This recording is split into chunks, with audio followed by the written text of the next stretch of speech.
Hello, hello les amis. Oh my goodness. Dites-moi un peu, c'est quoi cette manière-là quand vous arrivez devant une personne et vous vous exclamez like oh my goodness. C'est comme ça que t'as grossi. Oh wow. Ou encore, c'est comme ça que t'as maigri. Qu'est-ce qui se passe chez toi? T'as des problèmes?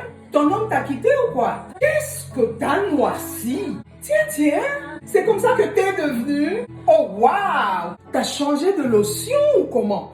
Comment t'es devenue toute noire comme ça? Pire encore, ma copine, ça fait quand même longtemps, hein? Ma chérie, ça fait longtemps que tu t'es mariée quand même, hein? Toujours pas d'enfant? Qu'est-ce que t'attends? Hell no! Arrêtez ces sales manières-là, ok? Merci. Hello, hello les amis, bonjour, bonsoir tout le monde. Tout dépend de l'heure à laquelle vous allez me suivre. Comment allez-vous, my lovely VIP people? Moi, je vais hyper super bien. Dieu est sur son trône, comme d'habitude, et il me fait grâce. Ramenez-vous, nous allons en parler un tout petit peu. Pour ceux-là qui ne connaissent pas encore, this is Mamouchi Scola Betson Volcan from Buffalo, New York. Alors mes amis, aujourd'hui je suis sortie faire quelques petites courses. Dans le supermarché, devant moi, il y avait deux jeunes dames et devant elles venaient trois autres dames dans le sens contraire. À l'œil nu, ça se voyait bien que c'était des gens qui se connaissent très bien. Elles se sont saluées, mais l'une des trois s'est exclamée d'une manière là. Oh my gosh, c'est comme ça que t'as grossi? Qu'est-ce qui t'est arrivé? Je la regarde et elles se sont mises à rigoler toutes les trois. Et la dame à qui on s'est adressé a juste baissé la tête, n'a rien dit. Et la deuxième qui lui pose la même question. Ma chérie, qu'est-ce qui t'est arrivé? Je vous assure, sa réaction m'a beaucoup bouleversée. Je suis restée, on dirait, un peu sonnée là pour quelques minutes. J'ai vraiment perdu la tête. Je me disais, mais est-ce qu'elle réalise ce qu'elle est en train de dire à son amie? Elle s'est exclamée comme si elle venait de voir un fantôme ou un hippopotame, je sais pas moi, un éléphant devant elle. Et l'autre a juste baissé la tête et n'a rien répondu. Je me dis, c'est quoi cette manière-là de réagir? Ton homme t'a quitté, je sais pas moi quoi, mais arrêtons ces sales manières-là de poser des questions bizarres comme ça. Vous ne pouvez juste pas faire semblant. Et j'ai vu sur le visage de la dame qui on s'adressait l'amertume, la douleur qu'elle avait. Cette douleur qui transperçait son cœur, on savait le lire sur son visage. De un, vous ne savez pas par quoi la dame ou la personne est en train de passer. Vous ne savez pas qui a fait qu'elle s'est métamorphosée de cette manière-là. Vous ne le savez pas. Mais plutôt que de vous adresser à elle de cette manière-là, comme si vous veniez de voir un revenant dans votre vie. Non. Peut-être que la personne passe par la dépression, par l'anxiété, par le stress. Peut-être que la personne a perdu un être cher dans sa vie. Peut-être que la personne a des sérieux problèmes que vous ignorez. Ne venez pas vous exclamer non. Ou alors, ça peut être son choix. La personne a décidé juste de maigrir, de changer son teint et de grossir. La personne a décidé, ça peut être un choix voulu. Si la personne réellement est en train de déprimer, là, vous l'enfoncez davantage, elle va encore plus déprimer.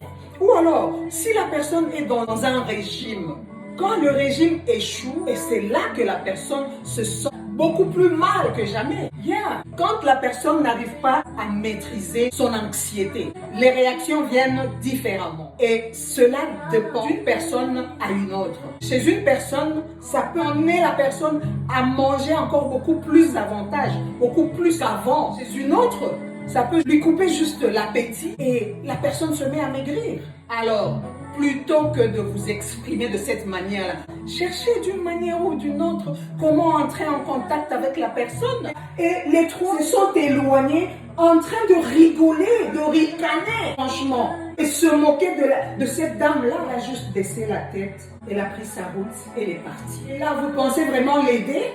Et moi, je pense que tout cela relève de mauvaise éducation reçue dès le bas âge. Parce que si tu es bien éduqué, je me demande comment tu peux avoir ce courage de t'exprimer de cette manière-là devant une personne, bien qu'elle soit ton amie.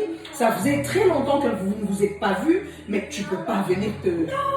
Non, j'étais choquée, je vous assure. J'étais très choquée. Nous vivons dans un monde où tout le monde s'aperçoit quand tu maigris, quand tu grossis, quand tu noircis, quand tu déprimes.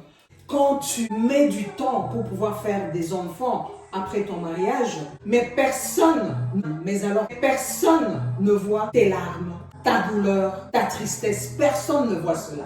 Alors, j'aimerais ici demander à tous ceux qui ont l'habitude de s'exprimer de cette manière-là devant un ami, une connaissance, de pouvoir arrêter. Surtout pas devant les gens. Cherchez par quel moyen entrer en contact avec la personne, soit par téléphone, soit par message, et chercher à aider la personne ou chercher à savoir ce qui s'est passé réellement dans la vie de cette personne.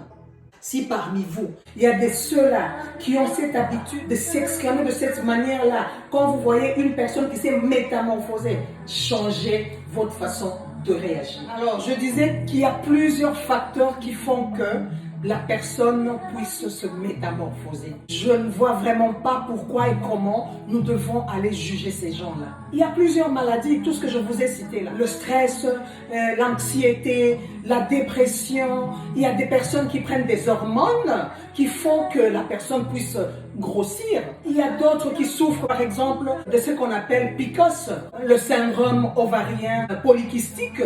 Et cela fait que la personne grossisse. Est-ce que tout ce monde-là vous doit des justifications? Hell no. Est-ce qu'il mérite le rejet? Non. Pourquoi continuer à juger les gens? Alors, à partir du moment où vous n'avez pas été dans leurs bottes pour savoir et sentir ce qu'ils sont en train d'endurer, de traverser, ça ne sert à rien de juger les gens. Parce que vraiment, il y a plusieurs facteurs qui entrent en jeu dans la métamorphose d'un corps humain. J'espère vraiment que nous nous sommes bien compris et que nous allons arrêter ces sales manières, ces sales comportements-là. Et voilà, c'est un peu ce que je voulais partager avec vous, guys. Si vous avez d'autres conseils à pouvoir donner à ces personnes qui se comportent de cette manière-là, mettez-les-moi dans les commentaires. D'ici là, portez-vous bien et à la prochaine.